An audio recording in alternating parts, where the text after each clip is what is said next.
তোমার লজ্জা লাগে, আর আমার মসজিদে না ঢুকলে লজ্জা লাগে।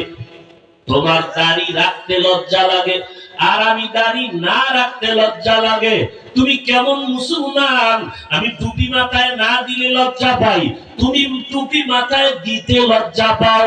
আজকে আমি পর্দা না করলে লজ্জা পাই, তুমি পর্দা করতে গেলে লজ্জা পাও। আমি মসজিদে ঢুকতে গেলে শান্তি, না ঢুকতে লজ্জা পাই। আর তোমার পাও ধরে বুঝাই ও মসজিদে ঢুকতে দেওয়া যায় না, ঢুকো না, তোমার লজ্জা লাগে। তুমি কেমন মুসলমান রে বাবা? আমার মাওলার কোরআন মিথ্যা মনে করিও না। এমন একজন নবী পাইছো, যেই নবীর 63 বছর হায়াতে একটা মিথ্যা কথা নবী বলেন নাই।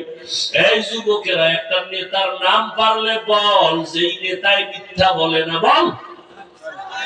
কোন একজন বিশ্বাস আসেনি মিথ্যা বলে না?